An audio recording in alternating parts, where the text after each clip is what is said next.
गुरुदेव छो पावन परम परमेश्वरा હું આપનું સ્મરણ કરું થાજો સદા સુખ કરમ માતા તમો પિતા તમો માતા તમો તમો વિના બીજું કોઈ નથી મારી ગદા જાતી રહે બીજું કશું માંગું નહીં હે યાતના તમો હાર છો માથા તણા મુગટ તમો કામ ક્રોધ ને સ્વારવા સુરત में सरदार छो पृथ्वी जले अग्नि जले पवन पानी आकाश में गुरुनी गति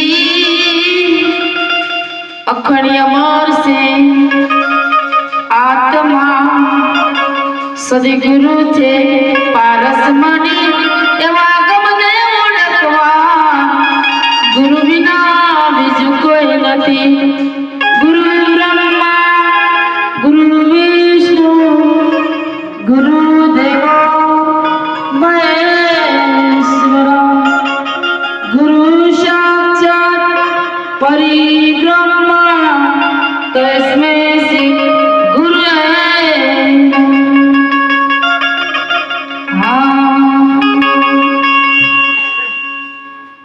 વિના ભજન કોણ કર્યા રે સાધુભાઈ વિના નમન કોણ કર્યા આદિ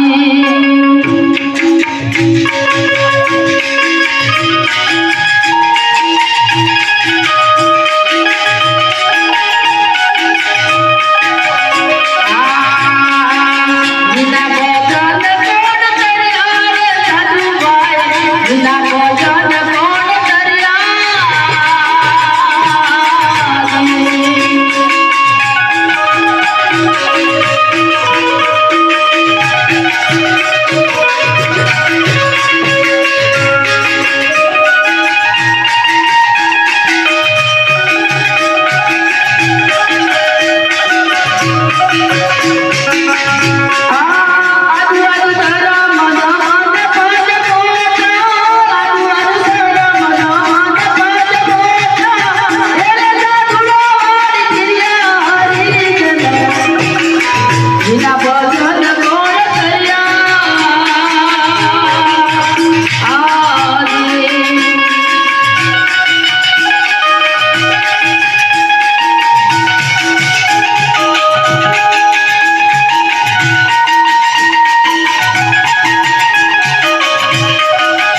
अर्जुनभाई हाँ जी बोलो बिलेश्वर महादेवनी जय कृष्ण कन्हैया लाल की जय सदगुरु देवनो जय सत्य सनातन धर्मनो जय भजन करावे ना मात पिता नो जय जग्या भूम की जय अहियो अत्रे આપણે કોઈ જય ન બોલ્યા તમે જો દેખો બેઠેલા આત્માનો આપણા પોતાના ઉદ્ધાર માટે જય બોલવાની એક ખાલી સૂર પુરાઈએ તો એ ઘણું સારું કહેવાય ખાલી આ બધા શું છે મંદિરમાં જોઈ ઓમ ઓમ ઓમ કરે આ બધું ફેલ છે પશ્ચિમની સંસ્કૃતિ ફેલ છે અહીંયા આ ભાવથી અર્જુનભાઈ આપણને અહીંયા ખૂબ બોલાયા આજે સાહેબ 15મી આ નિર્વાણ તિથિ છે એમના પિતાશ્રીની જ્યારે અત્યારે ખાટલા મા બાપ આપણો જ પડ્યો હોય તો કોઈ પોણી પાવા વાળું નથી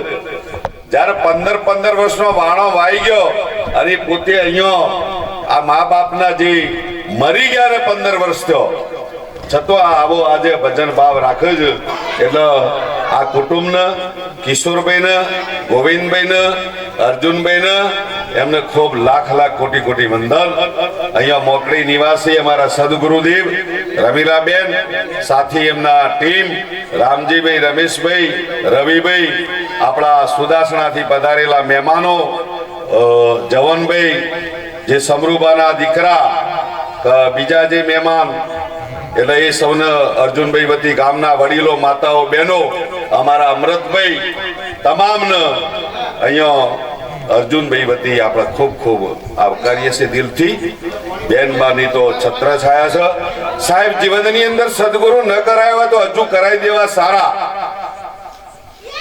એટલે જેથી કરી અને આપણો અંદરનો મોયનો તાળો જે બંધ થઈ ગયો હોય ને વખાઈ ગયો હોય ને કાટ ચડી ગયો હોય ખુલી જોય એટલે એ તરફ મારા વિશેષ નથી કઈ કેવું આ 15મી નિર્વાણ તિથિ કોઈ કરવાની જરૂર નથી માણસે શું કરવાનું યાત્રા કરવા નથી જવું તપ તીરથ કરવા નથી જવું અરે યજ્ઞોય નથી કરવા માત્ર મા બાપની સેવા માત્ર ને માત્ર મા બાપની દિલથી સેવા શ્રવણે કરી એ રીતે 12 વર્ષના આકરા ઉનાળા 12 વર્ષના શિયાળા 12 વર્ષનો ચોમાસો હવે વર્ષ ગણી નાખો ભારતની ભૂમિમાં એ શ્રવણ કાવડ ખભા લઈ અને ફર્યો ભારતની ભૂમિમાં માટે આજે ધરતી રહેશે સૂર્ય ચંદ્ર રહેશે ને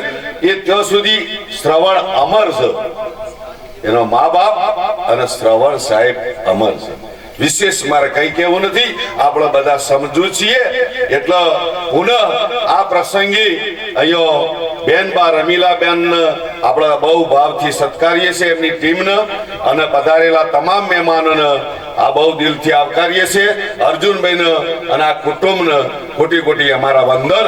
કે દર વર્ષે ભજન અને ભોજન દર વર્ષે સાહેબ એક આપણા મહેમાન આવે 2 કલાક પૂરતા રહે તો આપણા એમ કે હવે પૂછીએ પછી કે પેલી બસ તો 3:30 આવી જાય છે અંબાજી વાળી. ખેર તેઓ નથી જવું. હું વિનંતી કરું રેવાબેન એમને કે તમે આજે મોજ કરાવો સરસ મજાની. ભજનનો દૂર ભજન કોના માત્ર વગરનો શબ્દ છે સાહેબ. ભજન એટલે એનું વિશ્લેષણ કરવા જઈએ ને તો બહુ ઓર મજા આવે. એટલે રેવાબેન હું પુનઃ વિનંતી કરું તમારી વાણીનો અમને લાભ આપો.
ભગવાન પોતે રમી રહ્યા છે એની જો ઓળખવાને પડી જાય ને એવું હોવર્થ હોય તોય તો બેડો પાર થઈ જાય, પાર થઈ જાય.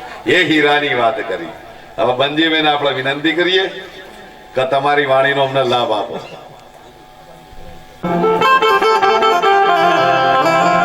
વધારેલા હરિગુરુ સંત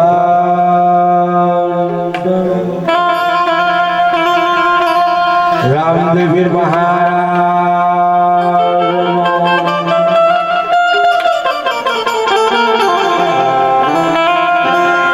કેજી પર જમગલા કોને જમલે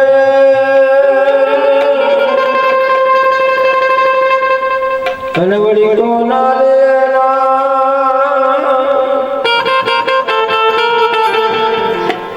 હે માત પિતા ગુરુદેવ આપણ વચલય ગુરુ જગા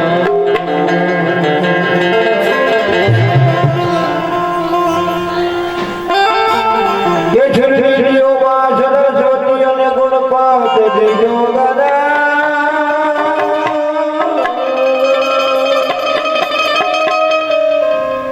એવા બજરંગી મહાબળ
નાવતી આપણે ખૂબ આવકારીએ છીએ દિલથી. બેનબાનો જો પ્રોગ્રામ ચાલતો હોય ને બાબુભાઈ, એટલે આ ટીમ હાજર હોય. તમે જુઓ કેટલો ભાવ છે ઉમદા એમ. અમે તો સુદાસણા હોઈએ તો આ પૂજપુર થી સુદાસણા આવે સાહેબ, સાધન કરીને લઈને. ખૂબ ઉમદા ભાવ. હવે રોમભાઈને હું વિનંતી કરું. હું પોતે ખેડબ્રહ્મા લક્ષ્મીપુરા નિવાસી પ્રજાપતિ છે અને એમનું જીવન તો જેસલ જાડેજા જેવું હતું, પણ બેનના સંપર્કમાં આયા ને, આછો એમનો પરિચય આપું છું. એમના બેનના સંપર્કમાં આયા ને સાહેબ, પલટાઈ ગયું જીવન બહુ. અને એટલી ગાડી સરસ આમ પાટા ઉપર ચડી ગઈ કે આજે એમને બેનના માટે આખો આશ્રમ સાહેબ બનાવ્યો, આશ્રમ બનાવ્યો. જીવનની અંદર ઘસાઈએ ને તો ઉજળા થઈએ. આપણો હગો ભાઈ દંતાળી લેવા આવે ને તો આપણે તરત ના પાડી દઈએ છીએ. મોય હોળ ભર્યા છે, હોળ. એટલે એ ત્યો નથી જવું લખું. હગા ભાઈ ના પાડી છે ખોડીને દંતાળી, ભેદ ત્યો પડ્યો છે. બ્રહ્મા ગુરુ વિષ્ણુ ગુરુદેવો મહેશ્વર ગુરુર સાક્ષાત પરિબ્રહ્મ તસ્મૈ શ્રી ગુરુવે નમઃ. ત્વમેવ માતા ચ પિતા ત્વમેવ બંધુ સખા ત્વમેવ વિદ્યા દ્વૈણમ ક્ષમેવ ત્વમેવ સર્વં મમ દેવ દેવ. સદગુરુ દેવ કી જય. ભાઈ આપણે કોઈ સંત બીજા નથી, પણ કોઈ ખબર નથી ગુરુ શિષ્ય હું હોય શમ હોય, પણ બેનના સાનિધ્યમાં આવ્યા પછી ગુરુ બોટ લીધો અને પ્રતિજ્ઞા આલી, પ્રતિજ્ઞાબદ્ધ થયા પછી જ્યારે એટલું બધું જીવન પરિચય પરિવર્તન આવ્યું કે એની કોઈ યાદ નથી. નકર પેલા આપણા એક લખણમાં બાકી નતા, એક લખણમાં. પણ જ્યારે બેનનો હાથ પડ્યો અને ખૂબ આપણે સવારે દાંતન બીજું કરતા હોય ને આપણને એમ થાય કે આ ખાતામાં આપણે જવું નથી, પણ હોદના 5 વાગ્યો એટલે આપણા પાસે પરો હોય જવાય. પણ જ્યારે આ બેનને એક શબ્દ આપ્યો જીવનની અંદર, જે વચન મૂકીને જે શબ્દ આપ્યો, શબ્દરૂપી, જ્યારે મેં બીજા સત્સંગમાં એવું હોભરેલું કે જ્યારે તમે જે કરતા હોય એ કરજો, કોઈ છોડવાની જરૂર નથી. પણ આવા સત્સંગમાં જાઓ અને આવા સત્પુરુષનો એક શબ્દ જો જીવનની અંદર આપણે એક શબ્દ ઉતાર્યા પછી એનો એ નિયમ પકડ્યા પછી એ ભસવામાં આવે તો જીવનની અંદર તમારા આવરણો કાઢવાની પડી આપોઆપ નીકળી જાય છે. એનું મારામાં આ પૂરેપૂરું અનુભવ છે. અને એ બાબતમાં જે મારામાં તમાકુ છે, બીજી ત્રીજી વસ્તુ, આજે એક પણ વસ્તુ ચા ગણો કોઈ બી વસ્તુ મારી મરજીથી હું છોડી શકું છું, એ આ ગુરુદેવની કૃપા છે. એટલે જો આસ્થા બે તો સદગુરુ કરી અને પોતાનું જીવન ધન્ય બનાવવું હોય તો આવા સત્પુરુષોના સત્સંગમાં ભરવાથી જ ભાગ્યશાળી છીએ આપણે કે જીવનમાં આવી ઊંચી વાતો ભરવા મળે છે. નકા આવી ઊંચી વાતો ભરવા એ ના મળે અને શું ધરવાનો વાળો એ ના આવે. એટલે જીવનની અંદર મને ચો સુધી આવા સત્સંગો ભરવામાં આવી તો એક દારો જીવન પરિવર્તન આવે છે. નકર હું પીતો એ જો ખાતો એ જો પણ સત્સંગ ભરવાની એક આદત હતી તો એ મને આ બહાર નીકળ્યું. એવા સદગુરુ ના આશીર્વાદ થકી જ નીકળાય છે. નકર બાકી આપણી કોઈ તાકાત નથી કે અવગુણો મને નીકળાય. એટલે જીવનની અંદર નિયમ પકડવો અને એ ભજવો. બસ બોલીએ સદગુરુદેવ. હા, અને બેન ના સાનિધ્યમાં આવ્યા પછી આપણો વળી મોટા સાડા નાના સાડામાં આપણો ઓળખ કોણ, પણ બેન ના સાનિધ્યમાં આવ્યા પછી અમે આશ્રમમાં કકુજી બાપુ, અર્જુનબા અને આ બધા બાપુઓનો સંગ મળ્યો અને મળતા જે જીવનની અંદર એકબીજાને તમે બાપુ છો, હું પ્રજાપત છું, કુંભાર છું, જે કહો એ, પણ આજે મારા ઈ વનામાં બાપુ પણી નથી ને મારામાં કુંભાર પણી નથી. આજે એક થઈ ગયા છે. એમ આજે એ મારા પ્રસંગમાં આવે અને કકુશી બાપુ તો કે અમે બાપુ ને તું કુંભાર અને મને વ્યવહાર કર્યો. મેં કીધું ભાઈ અમે જે છીએ પણ અમારું સ્વીકારો એ જ તમે ધન્ય છે. એટલે દાન આપવા કરતો દાન લેનારો મહાન છે. એમ બાપુઓના સાનિધ્યમાં આવવાની એ પણ અમારા એટલો બધો આનંદ આવ્યો કે અમે લક્ષ્મીપુરાથી એનો પ્રેમ છે એટલે આટલા તમારા નકા રાતે હું પડી ના રહીએ. સર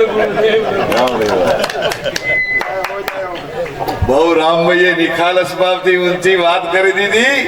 બંજીભાઈ સાહેબ, આ તો સમય ઓછો છે ને વર્ણન બધું બહુ કરવા જેવું. એટલે અર્જુનભાઈ ના તો જયારે અમે પરિચયમાં આવ્યા ને એટલે બહુ જેસલ જાડેજા અને એક પલમાં પીર થઈ ગયો સુધીર શેઠ. એટલે ખૂબ બહુ દિલ ખોલીને વાત કરી. જો સાહેબ ભક્તિ છે ને એ પ્રજાપતિના ઘરમાંથી શરૂ થઈ છે. પ્રજાપતિના ઘરમાંથી આપણા ઘરની અંદર એક સભ્ય સાહેબ માલિકનું રટન કરતો હશે ને તો દ્વારિકાધીશ એને ઉનો વાયરો ની અડવાદી. એટલે ખૂબ ઊંચી વાત કરી દીધી ઓછા શબ્દોમાં. એટલે રામભાઈને પુનઃ મારા કોટી વંદન.